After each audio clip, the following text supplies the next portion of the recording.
ये कुंभवाणी है। अब आप राघवेंद्र त्रिपाठी से कुंभ समाचार सुनिए। बसंत पंचमी पर कल होने वाले तीसरे अमृत स्नान के लिए श्रद्धालुओं में उत्साह। अखाड़ों के स्नान के लिए समय सारणी जारी। तीसरे अमृत स्नान पर महाकुंभ मेला क्षेत्र में श्रद्धालुओं की सुरक्षा के लिए प्रशासन ने किए व्यापक इंतजाम। ड्रोन और सीसीटीवी कैमरों से की जा रही निगरानी। उत्तर प्रदेश सड़क परिवहन निगम ने बसंत पंचमी के स्नान पर्व में श्रद्धालुओं की वापसी के लिए 2500 बसें अलग से आरक्षित की। रेलवे चलाएगा 400 से अधिक मेला स्पेशल रेलगाड़ियां। और अमृत स्नान को लेकर महाकुंभ नगर के साथ ही प्रयागराज शहर और मंडल के सभी डॉक्टर अलर्ट पर। मेलाधिकारी विजय किरण आनंद ने बसंत पंचमी स्नान के लिए अखाड़ों के परंपरागत अमृत स्नान की संशोधित समय सारणी जारी की है। अखिल भारतीय अखाड़ा परिषद के अध्यक्ष महंत रविंद्र पुरी ने बताया कि सबसे पहले श्री पंचायती अखाड़ा महानिर्वाणी और श्री शंभू पंचायती अटल अखाड़ा स्नान करेगा। दूसरे स्थान पर श्री तपोनिधि पंचायती, श्री निरंजनी अखाड़ा और श्री पंचायती अखाड़ा आनंद स्नान करेगा।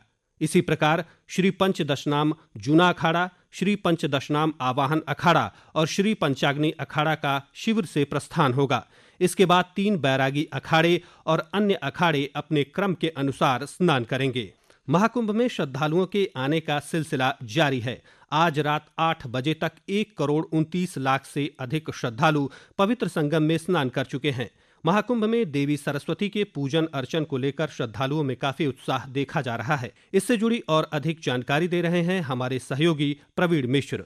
जी राघवेंद्र, तीसरे अमृत स्नान पर वसंत पंचमी पर पावन त्रिवेणी में डुबकी लगाने के लिए देश के कोने कोने से जो आए श्रद्धालुओं का हुजूम अब देखने को मिल रहा है और संगम आने वाले सभी मार्गों पर बढ़ रहा जो श्रद्धालुओं का कदम यह दिखा रहा है कि उनके अंदर कितनी लालसा है कि वह इस त्रिवेणी संगम में डुबकी लगाएं। बसंत पंचमी पर जो सरस्वती पूजन का भी विधान है, इसको लेकर के जो यहाँ पे शिविर लगे हैं, जो पंडाल लगे, उसमें भी भव्य तैयारी चल रही है। साथ ही साथ महाकुंभ मेले की शोभा जो साधु संत हैं, अखाड़े, वह भी इस अमृत स्नान पर पूरी भव्यता के साथ स्नान करेंगे। कुंभ मेला प्रशासन यहाँ पे आए हुए श्रद्धालुओं से भी अपील कर रहा है कि वह जिस घाट पर हैं उसी घाट पर स्नान कर पुण्य लाभ ले, ताकि एक ही घाट पर भीड़ न बढ़े और श्रद्धालु जल्द से जल्द स्नान कर अपने गंतव्य को वापस हो सकें। जी। उत्तर प्रदेश सरकार ने कल बसंत पंचमी पर तीसरे अमृत स्नान के मद्देनजर प्रयागराज में महाकुंभ में श्रद्धालुओं की सुरक्षा सुनिश्चित करने के लिए सुरक्षा व्यवस्था बढ़ा दी है। मुख्यमंत्री योगी आदित्यनाथ ने अधिकारियों को कड़ी सुरक्षा व्यवस्था सुनिश्चित करने के निर्देश दिए। इसके लिए अर्धसैनिक बलों सहित 50,000 से अधिक पुलिसकर्मियों को तैनात किया गया है।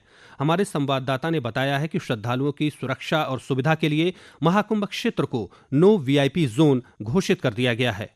महाकुंभ मेला क्षेत्र में श्रद्धालुओं की सुरक्षा के लिए राज्य सरकार ने नए सिरे से कार्य योजना लागू की है। भीड़ वाले क्षेत्रों को चिन्हित कर अतिरिक्त सुरक्षा बलों की तैनाती की गई है। इसके अलावा श्रद्धालुओं के आने और जाने के लिए अलग अलग मार्ग निर्धारित किए गए हैं, ताकि वे आसानी से पवित्र स्नान कर सकें। वहीं मेला क्षेत्र में सभी प्रवेश मार्गों पर सिविल पुलिस के साथ पैरामिलिट्री फोर्स के जवानों की तैनाती की गई है। श्रद्धालुओं की सुरक्षा सुनिश्चित करने के लिए प्रत्येक मार्ग पर मजबूत बैरिकेडिंग की गई है। इसके अलावा लोगों की भारी संख्या को कंट्रोल करने के लिए शहर में 88 होल्डिंग एरिया बनाए गए हैं। श्रद्धालुओं के मार्गदर्शन के लिए सभी रास्तों और घाटों पर साइनेज लगवाए गए हैं। हेलीकॉप्टर, ड्रोन और सीसीटीवी के माध्यम से मेला क्षेत्र की निगरानी की जा रही है। दीपेंद्र कुमार, आकाशवाणी समाचार, प्रयागराज।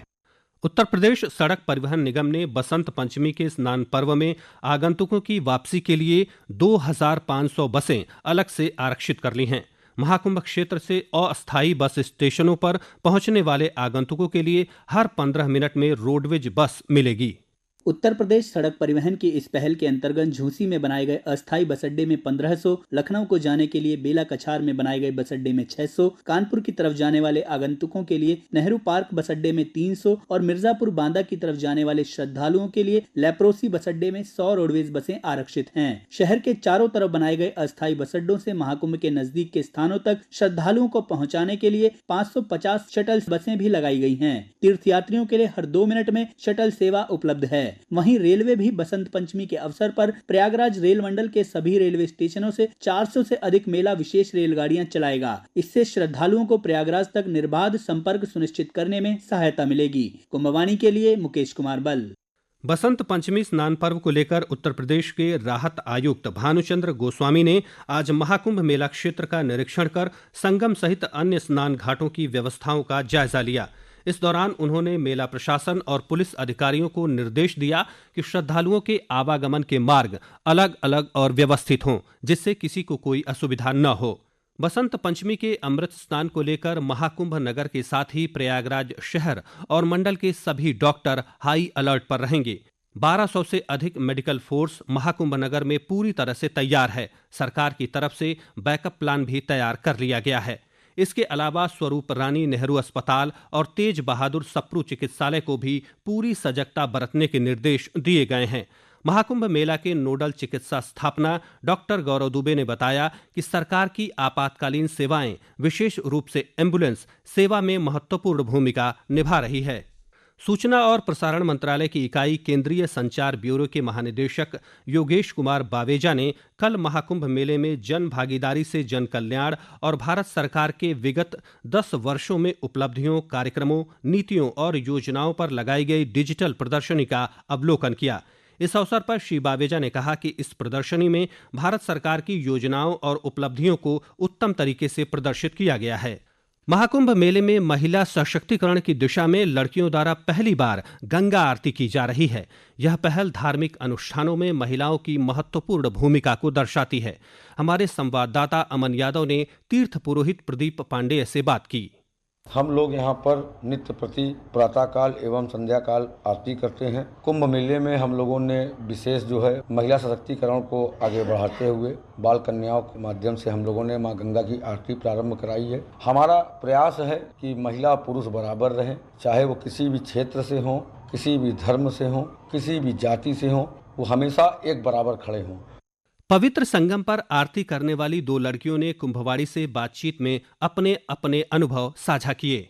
मैं नंदिनी पाठक जय त्रिवेणी जय प्रयाग आरती समिति की बटुक कन्या हूँ। सातों कन्याओं मिलकर 1 जनवरी से 26 फरवरी तक आरती करते हैं और 15 मई से गंगा दशहरा की शुरुआत हुई थी, जब से हम लोग सातों कन्याओं का चयन किया गया और आरती सिखाई गई, शंखनाद करना सिखाया गया, चवर चलाना सिखाया गया। बहुत ही गर्व महसूस होता है।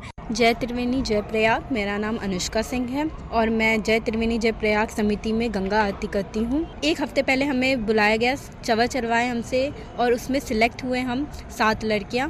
फिर हमें आरती की विधि विधान जो होती है, आरती कैसे घुमाते हैं, कितने सेकंड तक उसको होल्ड किए रहते हैं, शंख में कैसे हवा देना है कि उसकी ध्वनि निकले, ये सारी आरती की विधि हम सीखे। उसके बाद हर रविवार को लड़कियों के द्वारा माध्यम से आरती होती है और 1 जनवरी से हम लड़कियां रोज प्रातःकाल और शाम को आरती करती हैं।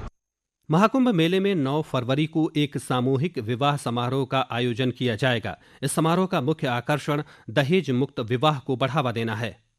प्रयागराज के महाकुंभ में 9 फरवरी को एक ऐतिहासिक सामूहिक विवाह समारोह आयोजित किया जाएगा। इस समारोह में 101 जोड़े दहेज मुक्त वैवाहिक बंधन में बंधेंगे। यह आयोजन महाकुंभ के सेक्टर 8 में जीयर स्वामी जी के शिविर में आयोजित किया जाएगा, जो समाज में एक नई सोच और परंपरा की शुरुआत करेगा। इस समारोह के प्रेरणा स्रोत श्री त्रिदंडी स्वामी के शिष्य जीयर स्वामी जी महाराज हैं, जो विवाह को एक आध्यात्मिक बंधन मानते हैं। इस आयोजन में उत्तर प्रदेश, बिहार, मध्य प्रदेश, छत्तीसगढ़ और झारखंड राज्यों के 101 वर वधु परिणय सूत्र में बंधेंगे। उनके साथ 10,000 से अधिक बाराती, परिवारजन, संतजन और श्रद्धालु इस पावन अनुष्ठान के साक्षी बनेंगे। वे वैदिक मंत्रोच्चार, हवन और 7 फेरे के साथ विवाह के पवित्र बंधन में जुड़ जाएंगे। यह समारोह दहेज जैसी कुरीतियों को समाप्त करने का संदेश देगा और प्रेम, विश्वास और सादगी की महत्वता को रेखांकित करेगा। श्री जीयर स्वामी ने कहा कि यह आयोजन समाज में दहेज के खिलाफ एक शक्तिशाली संदेश देने के लिए है। यह केवल विवाह का उत्सव नहीं, बल्कि समाज में सामाजिक समरसता और सुधार का प्रतीक बनेगा। कुंभवाणी के लिए आनंद पाठक।